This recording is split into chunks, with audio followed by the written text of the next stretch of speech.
Hey everybody, welcome. I'm Chris, and this is Daily Reflections with Chris. And today we're gonna talk recovery. I know, I think I'm funny even when I'm not. But I'm really eager to read today's reflection because usually I don't read this beforehand and I try to just read it and then speak what I get from it, right? Of course, I pray that I would help somebody through my sharing with you guys how I recovered, why I am recovering still from alcoholism and drug addiction. Will I ever be fully recovered? Yeah. I don't know. I guess it depends how you think about it, right? Because what I'm learning, even right now, as sober as I feel right now, without having taken a drink in a while now, and working these steps thoroughly and completely, and helping others do the same thing, I'm still learning a lot of life lessons, how to be in relationship with other people, how to take my ego out of it and get out of my feelings, and how to be. I'm going to talk about it, but I want to read the reading first because I think it has something to do with that. So let's read that, and then I'll go back into the conversation. Okay. So today is April the 5th, and it's called True Brotherhood. We have not once sought to be one in a family, to be a friend among friends, to be a worker among workers, to be a useful member of society. Always we try to struggle to the top of the heap or to hide underneath it. This self-centered behavior blocked a partnership relation with any one of those about us. Of true brotherhood, we had small comprehension. And that's from the 12 and 12, page 53. It says, this message contained in step 4 was the first one I heard loud and clear. I hadn't seen myself in print before. Prior to my coming into AA, I knew of no place that could teach me how to become a person among persons. Wow. From my very first meeting, I saw people doing just that, and I wanted what they had. One of the reasons that I'm a happy, sober alcoholic today is that I'm learning this most important lesson. My God. Folks, that is exactly where I am today. I can't agree that when I first got here, I wanted what they had, because I didn't want what they had. I just wanted to get my paper signed, right? But the more that I stayed, and after seeing what sobriety looked like, I wanted that, because I was sober. I was working the steps, and a year and a half went by, and I was still not dating anybody. I was, didn't really have a lot of friends. And then my sponsor, she said, well, why don't you go to this other group, right? Where you might find a lady friend or other people that are like you, right? She sent me to the LGBTQ meetings. She sent me to Lambda in San Antonio, right? She said, go to gay AA. And I didn't even know that such thing existed, right? I was like, what? She was like, yeah, there's a whole meeting for people just like you. And I didn't take it personal. I just wanted her to tell me where it was. And she says, look it up in the phone book. You should be able to find it. And there was still phone books back then. And I said, okay. I got into some communication, and I figured out where that meeting was. And so I went, and when I saw them, how they were laughing and hanging out, and they watched the fireworks together, and they were like having these late night potlucks, and it was like in the city, and I was like, oh yeah, this is my people. This is where all the fun is at. And that's what I wanted. And it was the first time I had heard the promises when I went to the meeting. And you're talking about like already a year and a half sober. And I never heard the 9-step promises before. In that meeting, they read them all the time. So I was like, man, that's what I want. I want that.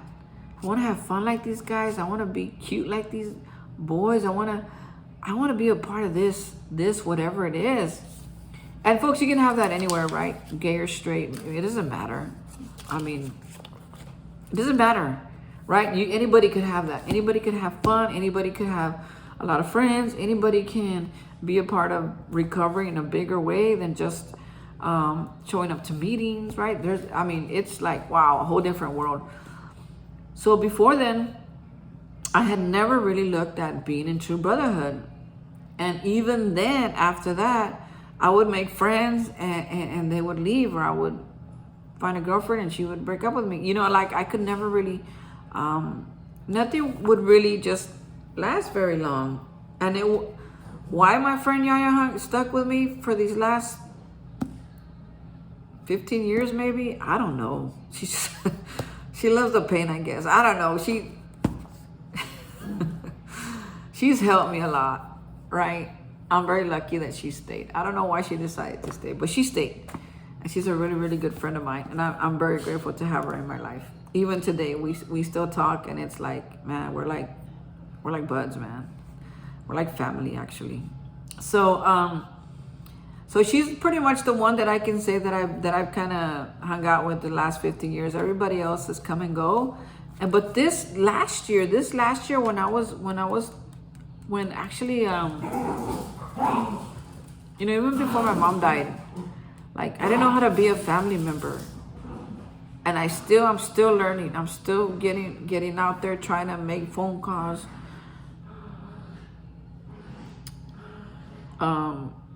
be in some uncomfortable situations. Not that they're bad, they're just uncomfortable to me because I've never been in them. I've never been part of a family. Even though I had my mom and my sister, I didn't know. At that time, I was still lost in other things. Excuse me.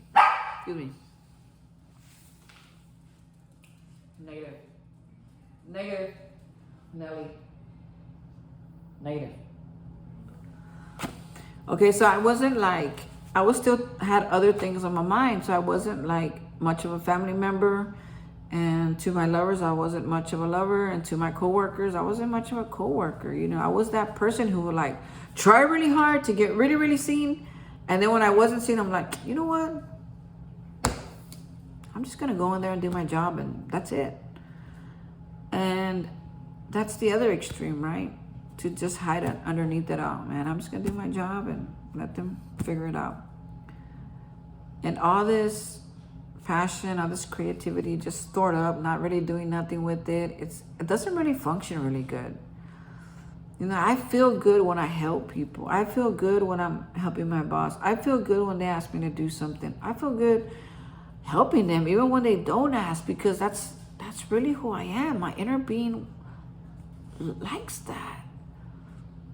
It's when it starts asking for all this attention and you know, the ego gets a little inflated, and before you know it, it's like a big fat balloon that gets loose and nobody can catch it. You know, it just keeps going and going till it pops. And these few months where I've been learning how I could start off really humble and then get really egocentric, right? Shit starts really getting good, and I start forgetting those who helped me. I start forgetting about God. I start forgetting about the suffering alcoholic. I start forgetting about things that matter to me, even being in a relationship with somebody. I mean, I've been single for the last 2 years, and now I'm starting to realize a little bit why, even though I was hiding a bunch of feelings underneath my pride. I was hiding a bunch of feelings underneath my self-worth. And I have a lot of self-worth, folks. I have more self-worth today than I ever had in my entire life.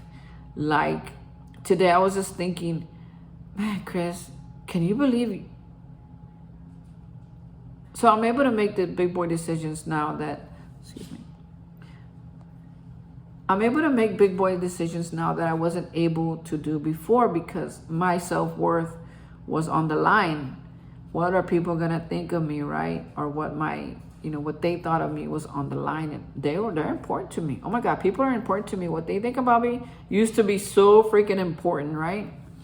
So then I wouldn't change until things got so very hard, so very difficult, until I hit rock bottom in every single area of my life. I was not willing to make a change, to look at the problem, which is myself, through a thorough 4-step, and make a change, which comes with 5, 6, and 7. So today I was thinking like, man, Chris, doesn't it feel good that your self-worth brings about change today more than hitting your rock bottom does? In other words, before rock bottom was here and self-worth was right here. If I hit rock bottom, then I'll look for the solution, and then somewhere along the line I would find my self-worth underneath all that, right? Well, now self-worth is up here and rock bottom's right here. So when I start doing things that are messing with my self-worth, then I go for the change. I don't have to get as low as I used to. And man, I thought about that today, and I was like, oh my God, Chris, this program is working. It's working. It's really working. Then I could ask myself today, Chris, what's more important today? Do you want to be right, or do you want to be happy? Do you need all that, all those prizes and all those acclimates? Or do you just want your spirit to feel good? What is your self-worth telling you? It's like, man, I want my spirit to feel good. I want to be reliable. I want to be accountable. I want to be responsible. I want to be loving. I want to be a lover. I want to be all those things. And if I don't get a prize or a promotion or whatever, who cares? Who cares? Doesn't mean that I have to fight my way to the top, and it doesn't mean that I have to hide underneath it all. That I could be a worker amongst workers. Of course,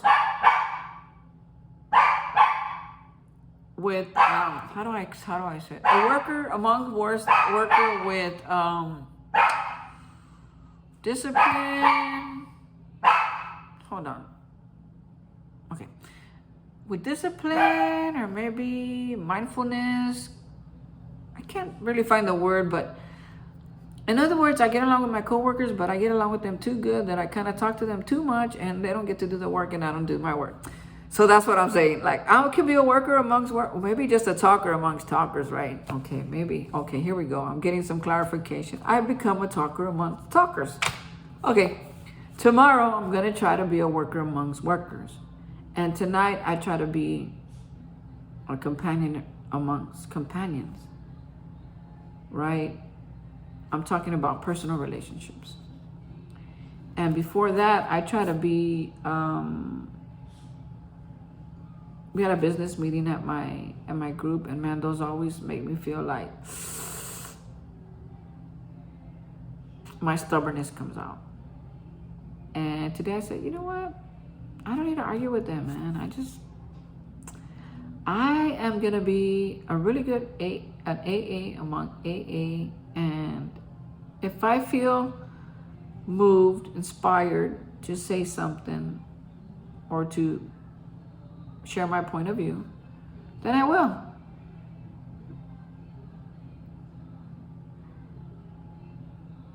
And then I started focusing on other things and not on the debate that was going on, which I totally disagreed with, not on the conversations that were being had, that I felt somewhat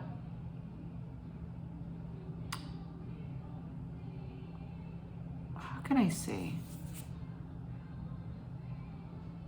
different, right? I felt very different from them today. And everything, the way I thought, and there was some misunderstandings. And I said, no, Chris, that's cool. It's gonna happen in a recovery room. I mean, it's like all different kinds of people put together for one, brought together by the common problem and the common solution, who are gonna have disagreements. It's okay. Stay, work this out. This is gonna help you later on. When you have a family, you can't just leave your family because you disagree. So I'm learning how to stay. how to stay, how to be in true brotherhood with the people around me. And man, I'm happy today that I get to do that. Even if the outcome is not what I wanted, I'm happy that I got to be a part of that. Even if if my post op, if the station where I work at is getting stars all over the place, I want to be part of that. I don't want to be being part of the post office that's on the list of everything. Too many U-turns and too many hard breaks and not enough scans and too many missed deliveries. I don't want to be a part of that. I want to be part of the station that gets all blue stars. And that's comes in many forms. Today, right now, they're calling it true brotherhood. In some areas, in some cases, they call it being what's good for the whole part of it, right? That unity is first and personal recovery becomes second, right? So if we don't stay unified, we divide and we fall, right? And just like I don't want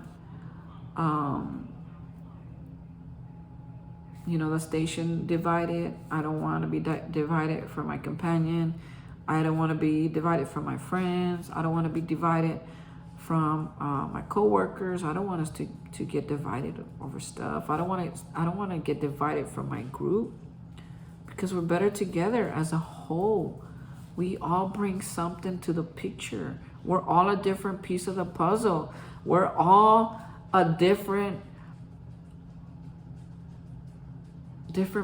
braid, a different character. I mean, it takes all of us. It takes all of us to make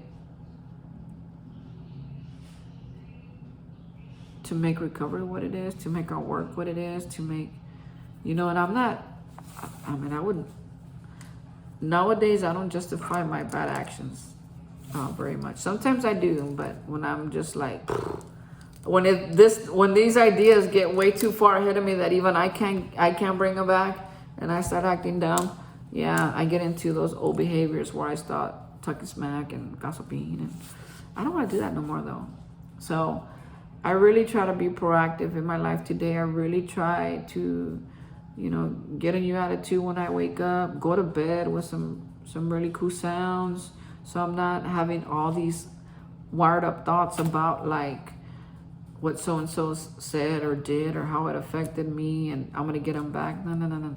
I like to get in a peaceful zone, meditation, unwinding. Sometimes I unwind with music. Sometimes I unwind with watching something funny on TV. Sometimes I unwind with you guys here, reading this book and sharing with y'all. Sometimes I'll put some meditation. These are all tools, okay? So hopefully if you're having a problem unwinding at the end of the night and you're still thinking about the last text message that so-and-so sent you, or what they told you because they sent you to the office today at school or at work, or you're thinking about your interview tomorrow, or how you're going to pay your bills, or whatever it is, man, when we're about to go to bed, it's like that's our restart right there. When we go to bed, we wake up and, the whole time we're asleep, we're like in restart mode. So when we wake up, hopefully we'll wake up refreshed. But it's hard to wake up refreshed when we're still thinking about what happened yesterday or years ago, right? Because some of this stuff, it just hangs out with us. And believe it or not, we're talking about the 4-step, and the 4-step helps with all that stuff, with all our childhood, with all our teenage years, and our first love and our last love, and who did this and who did that, and why we're still mad. Our 4-step will help us with that, right? But in the meantime, man, we gotta be, hopefully, it's a suggestion, right? You don't have to be, I'm suggesting to be proactive in your life. And before you go to bed, man, some people pray. My grandmother prays before she goes to bed. I meditate. My roommate's watching a funny movie. My dogs eat and piss and do crap. Everybody has their own little, their own before they go to bed. Fights, deep conversations, they're a little hard before you go to bed. Reading the paper, watching the news. I mean, I don't suggest none of that. But, you know, I do suggest prayer, meditation, some meditation music, some soft music, reading the Bible, reading your big book, doing your inventory. Not your inventory, forget it. Don't forget. Don't forget, you don't want to do your inventory before you go to bed. But you should read your big book. It will put you right to sleep. That's what they tell me. Said, you have trouble sleeping, Chris, read your big book. You'll fall asleep quickly. And I do. Or the 12 and 12. But right now I'm reading it in Spanish, so that's pretty cool. That's been fun to read it in Spanish because it feels a little different in Spanish. And sometimes I seem to get a little bit more out of it, like a different angle, a different point of view. Even though it's the same words, just it's like it's being said by somebody different. So I'm reading it in Spanish right now, the big book, and it does put me to sleep, just like the English version. But I'm making way. I'm going through the pages one by one. So that's been really helpful. And in the morning, when I wake up, these are tools, okay? So hopefully you're taking note of this, maybe mentally or writing them down. Sorry, my dogs are like fighting over something. I don't know what it is. I mean, I haven't given them anything. Oh, they're fighting over a scrunchie. They found a scrunchie. I don't wear scrunchies. I don't know where they got a scrunchie, but they have a scrunchie and they're fighting over it. So that's what we do when we go to bed, and then we say thank you God for another day of sobriety, and we fall asleep. In the morning, wake up. My suggestion, right? Wake up and say thank you God. Another opportunity to be better than I was. Another opportunity to make things right. Another opportunity to be at work. Thank you God. Another opportunity to walk my dogs. Thank you. Thank you for my bed. Thank you for my pillows.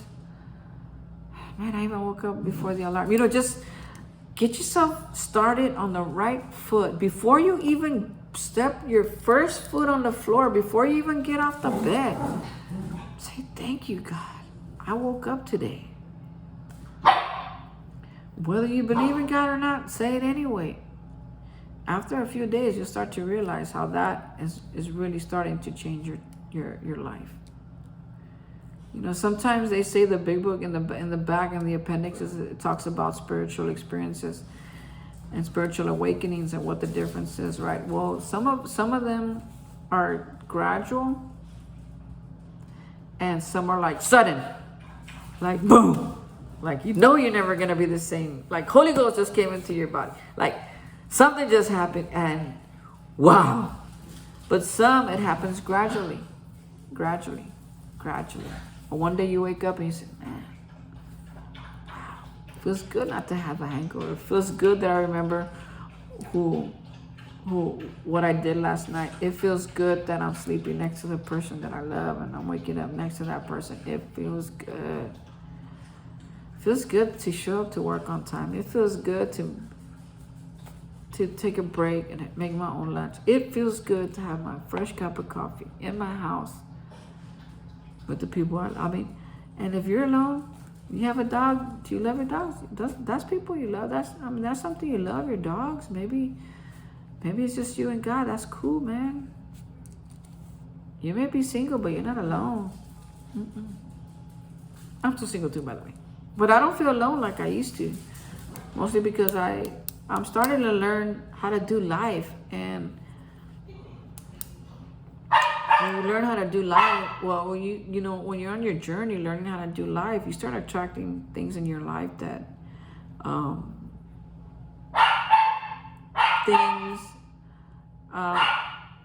I guess I don't really mean materialistic things. I mean those things that give you peace, that give you joy, and you don't even know why. You don't know why you're peaceful. You don't know why you're joyful. It just is.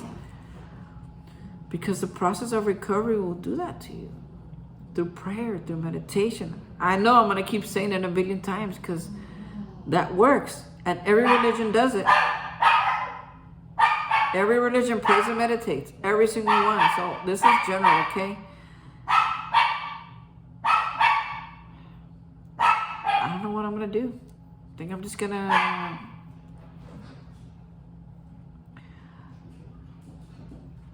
I'm gonna put them on night watch, my dogs. I'm gonna put them on night watch outside to run around the apartment complex chasing squirrels. Just look, they're full of energy. It's like gonna be midnight already.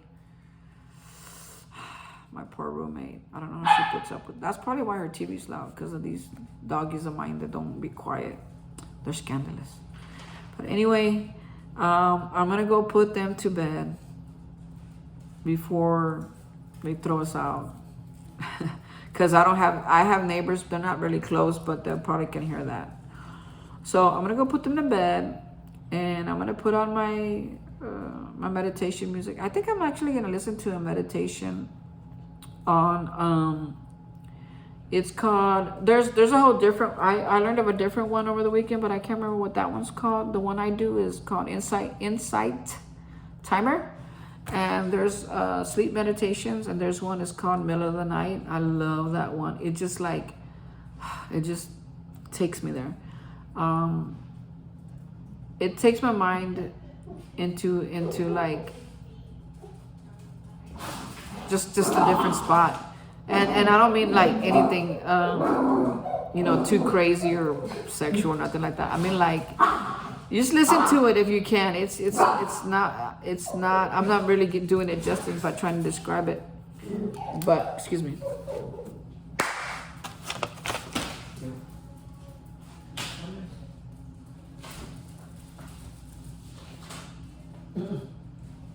Sorry.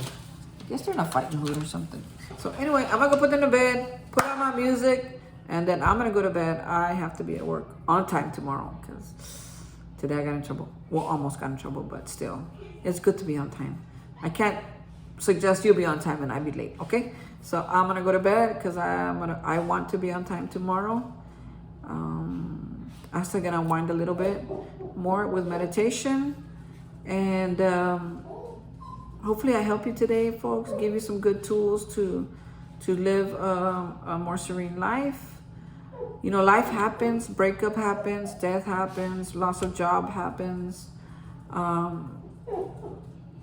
You know, you can't really control too much of what happens outside of us. I mean, we can control what kind of positions we might put ourselves in, but sometimes we are innocent bystanders, right? And stuff will happen that'll kind of try to take us off balance, but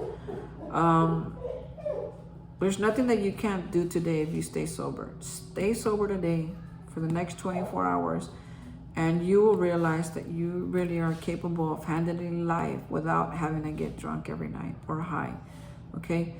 There's tools out there for you. Hopefully I gave you a few of them today. And or maybe you can watch, maybe I didn't give you any today, and you can watch some of my old videos. And please, you know, I just want to encourage y'all to comment on my videos, to like, to share, to comment, to like, to share, to comment and to like and to share. Really, it really helps my videos. I've been doing these for almost a year now, and I really would like to at some point get to where, actually they're popping up already on people's reels. So I'm really grateful. I think 2 people already told me they saw them on their they popped up on their YouTube reels. So that was kind of neat. But still, just comment, like, and share. I mean, you just never know. Help me out. I might not get famous or popular or rich with this, but I do really want to at least share with somebody that there is hope, even for the lowest of us. I don't know how low I look right now, but I came from a very, very, very low place. And the guy that showed up to Alcoholics Anonymous 20 years ago is not the guy sitting here in front of y'all with my somewhat smiley face and arguing with 2 dogs and somewhat decent place to live with good lighting, you know, electricity, hot water, washer and dryer, a sink, and my roommate make Rice Krispies. I have a roommate today. Can you believe that? Man, I had a roommate before I got to Alcoholics Anonymous. Man, he still won't talk to me because of what it was like to live with me. And he drank a lot and smoked a lot of pot too, but man, I was worse than him. I didn't know it, but I was worse than him. So I'm really grateful that I have a life in recovery today. I'm really grateful that I get to share that with you. And I'm really grateful for your time. And I will see y'all again tomorrow. Bye, folks.